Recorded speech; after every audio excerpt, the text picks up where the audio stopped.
Hello बच्चों, आइए देखते हैं एक प्रश्न। यदि अल्फा और बीटा द्विघात बहुपद ax का वर्ग प्लस bx प्लस c के शून्यक है तो निम्नलिखित के मान ज्ञात कीजिए। कोष्ठ में अल्फा की घात माइनस एक प्लस एक बटा अल्फा की घात माइनस एक गुणे में कोष्ठ में बीटा की घात माइनस एक प्लस एक बटा बीटा की घात माइनस एक। तो हम क्या करेंगे, दिए गए प्रश्न को हल करेंगे। तो यहाँ पे लिखेंगे मुख्य अवधारणा। तो ये क्या होगा इस प्रश्न के लिए।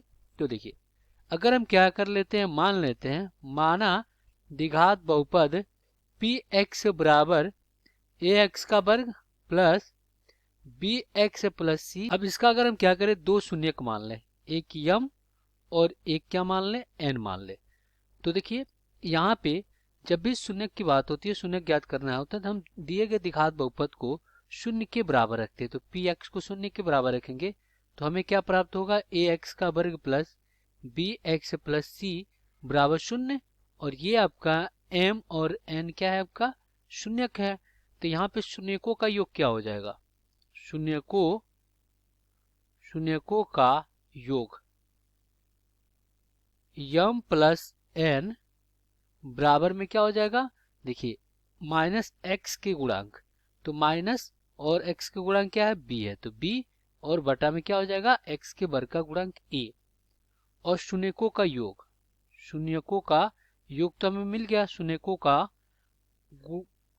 का गुणनफल निकालेंगे। गुणनफल ये क्या होता है, यम गुणे एन।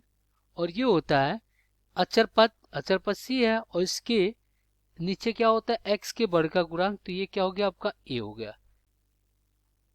अब हम क्या करेंगे, दिए गए प्रश्न को हल करेंगे। अब हम क्या करेंगे, इसको मान लेंगे, माना एफ एक्स बराबर ए एक्स का वर्ग प्लस बी एक्स प्लस सी, यही है। और इसके दो शून्य क्या है, अल्फा है और बीटा है। तो यहां से एफ एक्स को हम क्या करेंगे, शून्य के बराबर रखेंगे। तो क्या आ जाएगा, ये आ जाएगा ए एक्स का वर्ग प्लस बी एक्स प्लस सी बराबर शून्य। अगर हम मानक द्विघात समीकरण से इसका तुलना करते हैं तो ये बराबर ये आ गया, बी बराबर क्या आ गया, बी आ गया, और बड़ा सी बराबर क्या आ गया, छोटा सी आ गया। अब हम क्या करेंगे, शून्यकों का योग अल्फा प्लस बीटा निकालेंगे। तो माइनस बी बटा ए होता है, तो माइनस बी यानी माइनस बी और बटा में ए। और शून्यकों का गुणनफल अल्फा गुणे बीटा बराबर क्या हो जाएगा, सी बटा ए हो जाएगा। तो में अल्फा की घात माइनस एक और प्लस एक बटा अल्फा की घात माइनस एक, और फिर क्या हो जाएगा, गुणे में बीटा की घात माइनस एक प्लस एक बटा बीटा की घात माइनस एक। तो यहाँ पे क्या लिखेंगे, यहाँ पे लिखेंगे एक बटा अल्फा और प्लस एक बटा क्या हो जाएगा, अल्फा हो जाएगा। और ये कोष्ठ में और गुणे में क्या हो जाएगा, एक बटा बीटा और प्लस एक बटा बीटा, ये हो गया। अब और इसको हल करेंगे तो देखिए क्या हो जाएगा, ये अल्फा ऊपर चला जाएगा, तो एक बटा अल्फा प्लस कितना हो जाएगा, अल्फा कोष्ठ में, और गुणे में क्या हो जाएगा, एक बटा बीटा प्लस क्या हो जाएगा, ये हो जाएगा आपका बीटा। अब यहाँ पे क्या करेंगे, लघुत्तम ले लेंगे। तो ये हो जाएगा आपका एक प्लस अल्फा का वर्ग प्लस अल्फा, और गुणे में क्या हो जाएगा, एक प्लस बीटा का वर्ग बटा में बीटा। अब यहाँ पे हम क्या करते हैं, इसका गुणा करा लेते हैं।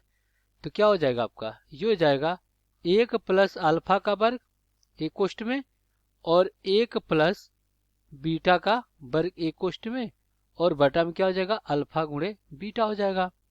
पुनः इसको हल करते हैं, इसका अंदर गुणा कराएंगे तो एक का गुणा एक में एक, और प्लस एक का गुणा बीटा में, तो बीटा का वर्ग प्लस एक का गुणा यहाँ पे अल्फा का गुणा एक में, तो हो जाएगा अल्फा का वर्ग प्लस अल्फा का गुणा बीटा में, तो हो जाएगा अल्फा का वर्ग गुणे बीटा का वर्ग। और नीचे आपका क्या हो जाएगा, अल्फा गुणे बीटा। अब हम इसको क्या लिख सकते हैं, देखिए यहाँ पे क्या हो जाएगा, एक प्लस अल्फा का वर्ग गुणे बीटा का वर्ग। तो इसको हम लिख सकते हैं अल्फा प्लस बीटा का पूर्ण वर्ग, और माइनस दो गुणे अल्फा गुणे बीटा।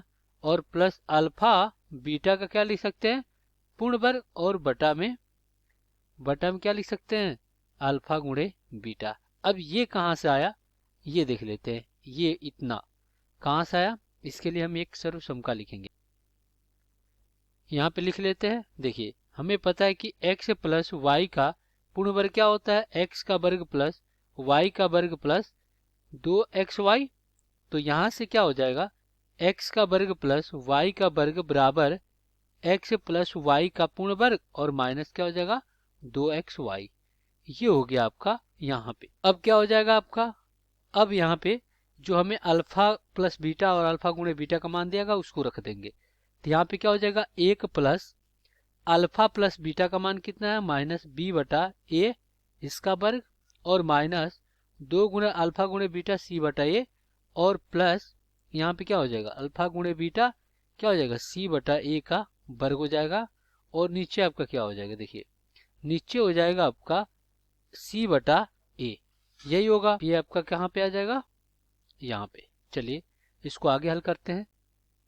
अब यहाँ पे क्या हो जाएगा, एक प्लस माइनस का वर्ग प्लस बी का वर्ग बटा ए का वर्ग, और माइनस 2c बटा में ए, और प्लस सी का वर्ग बटा में ए का वर्ग, और बटा में क्या हो जाएगा आपका, ये हो जाएगा सी बटा ए, यही होगा। अब यहाँ पे देखिए अगर हम क्या करते हैं, लघुत्तम लेते हैं किसका, ए का वर्ग का। तो यहाँ पे क्या हो जाएगा, ये हो जाएगा आपका ए का वर्ग और प्लस में बी का वर्ग, और माइनस क्या हो जाएगा 2ac और प्लस में क्या हो जाएगा सी का वर्ग, और बटा में आपका क्या हो जाएगा, ये हो जाएगा ए का वर्ग, और ये ऊपर चला जाएगा। चलिए ए का वर्ग और नीचे लिख देते हैं सी बटा ए। अब हम क्या करेंगे, इसको उल्टा कर देंगे। तो जब इसको उल्टा करेंगे तो क्या प्राप्त होगा हमें, यहाँ से ए का वर्ग प्लस बी का वर्ग और माइनस 2ac प्लस सी का वर्ग, और बटा में ए का वर्ग, और गुणे में क्या हो जाएगा ए बटा सी। अब ए के से ए के कट गया, तो यहाँ पे क्या बचा, यहाँ पे लिख सकते हैं ए का वर्ग प्लस सी का वर्ग और माइनस 2ac प्लस बी का वर्ग, और बटा में लिख सकते हैं ए सी। अब देखिए ये क्या है, x का वर्ग प्लस y का वर्ग माइनस 2xy, यानी x माइनस वाई का पूर्ण वर्ग का रूप है। तो यहाँ पे आपका क्या हो जाएगा, a माइनस सी का पूर्ण वर्ग प्लस b का क्या हो जाएगा वर्ग, और बटा में आपका क्या हो जाएगा ए सी।